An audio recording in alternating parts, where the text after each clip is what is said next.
Oi pessoal, tudo bem? Hoje a gente vai estar falando sobre força, né, do pistão hidráulico, né, o cilindro hidráulico. Eh, a gente está fazendo uma refilmagem, né, de um vídeo que a gente já postou aí no canal, né. A gente fez algumas alterações de valores, né. Se você estiver acompanhando o canal e saiba que não é o mesmo vídeo, né, é um vídeo novo. Então traz outras informações referentes aí ao cálculo da força do pistão hidráulico, tá bom? Bom, trazendo algumas observações, o cilindro hidráulico, né, ele tem imenso uso, né, comum não só nas indústrias, mas em outras áreas também. Né? Exemplo, você vai para a agricultura, é muito comum o uso de cilindro hidráulico para os elementos que ajudam no campo. Né? Haja vista a força que é proporcionada por meio do princípio hidráulico. Né? Ou seja, um líquido confinado a receber uma pressão, uma força, né? Essa força ela se espalha igualmente em todos os pontos do elemento confinado. Né? Então, é por isso o grande uso, né, da hidráulica, né, em sistemas aí espalhados na sociedade como um todo. Aqui está a simbologia.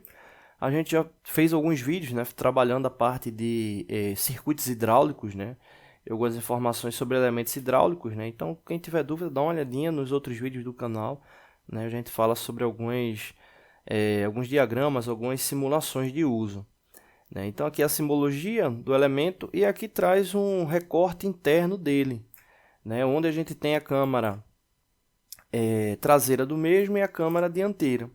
Né? O que acontece? Esse elemento, né, ele atua normalmente como a haste, né? O qual essa haste, quando entra em funcionamento, que ela avança, né, normalmente onde se faz a propulsão de algum elemento, né, ou seja, ela acaba deslocando algum elemento. Então esse cilindro ele possui tanto o avanço na câmara traseira como na câmara dianteira. Né? Qual é a grande diferença? Na câmara traseira, a área de contato dele leva em consideração todo esse elemento aqui. Né? Ou seja, ela tem uma área de contato bem maior. Na câmara dianteira, se você observar a haste, ela está recebendo pressão do cilindro, ela sofre essa pressão radial à haste, né? Então, ela sofre a pressão radial à haste, mas ela também tem contato no êmbolo, né? Que é esse elemento aqui. Só que a área de contato do êmbolo é menor, né? Então, justamente porque se subtrai esse contato da haste. Então, a gente, por lógica, aqui a gente já identifica o seguinte: o cilindro hidráulico ele tem uma força maior ao avançar do que ao recuar, porque a área de contato do avanço é maior do que a área de contato do retorno. Né? Então, você já fica com essa informação de que no cálculo a gente tem que extrair da área do êmbolo a área da haste. Bom, aqui mostrando o elemento, né, em corte, né, como é que ele funciona. Como ele é um elemento hidráulico, né, ele precisa de elementos de vedação, né? Então ele precisa desses elementos de vedação para manter a eficiência do ciclo, né, do mesmo. Referente à fórmula, essa é a fórmula, né, para a força efetiva do pistão, né, o cilindro hidráulico, né, o qual ele vai levar em consideração a força, vai ser igual a pressão efetiva vezes a área vezes o grau de eficiência. Né? Se você tirar o grau de eficiência do processo, você vai chegar na força do mesmo jeito. Só que o grau de eficiência é uma variável muito importante, né? Ou um valor muito importante, porque esses elementos eles não trabalham perfeitamente com base nos deslocamentos programados. Né? Haja visto o que acontece. Você pode ter imperfeições na fabricação, você pode ter vazamento, desalinhamento no processo, então é importante ter um coeficiente de eficiência para o mesmo. Bom, aqui vamos supor o seguinte: a gente quer calcular a força desse cilindro hidráulico, o qual mesmo possui diâmetro 1, 3 polegadas, o diâmetro 1 é esse diâmetro referente à câmara traseira, e o diâmetro 2 é referente à haste, né, o diâmetro da haste, ou melhor, o diâmetro 1 ele é referente ao diâmetro total do êmbolo. Né? Então, ele é referente ao diâmetro total do êmbolo. Né? Então, tanto para a câmara traseira como para a câmara dianteira. Né? Lembrando que a gente precisa dessa informação do diâmetro da haste, né, que está aqui informado com 1,5 polegada, para poder subtrair do diâmetro do êmbolo quando for calcular a força de retorno do cilindro. Aqui o grau de eficiência 0,9 ou 90% e a pressão efetiva no sistema 30 bar. Então vamos calcular a força de avanço e a força de retorno. Para esse cálculo, a gente vai precisar das áreas, tanto da câmara, tanto do êmbolo, né, quanto da haste, né? Então vamos primeiro começar por esse cálculo da área. Calculando a área 1, que a gente está considerando aqui a área do êmbolo, a gente tem o seguinte: tem informação que o êmbolo ele possui 3 polegadas de diâmetro, onde 1 polegada equivale a 25,4 milímetros. Né? Então, já que são 3 polegadas, a gente vai ter 25,4 multiplicado por 3. Né? Então, fazendo esse cálculo, já que são 3 polegadas, ele vai equivaler a 76,2 milímetros. Né? Para essa relação, por causa da força em bar, a gente converte de milímetros para centímetros. Né? Então, 76,2 milímetros equivale a 7,62 centímetros. Ou seja, esse diâmetro do êmbolo é igual a 7,62 centímetros. Para calcular a área, a gente vai ter justamente πr ao quadrado. Né? Ou seja, o raio ao quadrado da peça multiplicado por π. O raio, a gente sabe que vai ser a metade desse diâmetro, 7,62, então 7,62 dividido por 2 vai dar igual a 3,81, que a gente vai estar colocando aqui ao quadrado. E multiplicado por π, aqui a gente já está considerando 3,14. Então 3,81 ao quadrado multiplicado por 3,14 vai dar 45,58 centímetros quadrados, ou seja, fazendo relação direto com a área. Então aqui a gente já tem a área 1, que é a área do êmbolo. Para calcular a área 2, a gente tem a informação justamente que o diâmetro da haste é de 1,5 polegada, né? Ele está aqui informando. Né? Então, 1,5 polegada, já que 1 polegada equivale a 25,4 milímetros, metade dela, ou seja, 25,4 dividido por 2, vai dar igual a 12,7 milímetros. Então, a gente vai ter 12,7 milímetros, que é equivalente a meia polegada, somado com 1 polegada, que é igual a 25,4. Então, 12,7 mais 25,4 vai dar igual a 38,1 milímetros. Mesma situação, a gente precisa converter de milímetros para centímetros por causa da relação de força. Então, a gente tem aí 3,81 centímetros de diâmetro da haste. Então, já fica aí essa informação. Com o diâmetro da haste, agora eu preciso calcular a área dele, né? πr ao quadrado, a mesma situação, o raio 3,81 dividido por 2 é igual a 1,905, a gente vai colocar aqui ao quadrado, e multiplicar por 3,14, que é a relação para π. Então, fazendo esse cálculo, a gente vai chegar a 11,39 centímetros quadrados de área. Então, agora a gente já tem as duas áreas, tanto a área do êmbolo quanto a área da haste. Para o cálculo, né, o avanço, a gente vai levar em consideração só a área do êmbolo, que no caso deu igual a 45,58 centímetros quadrados.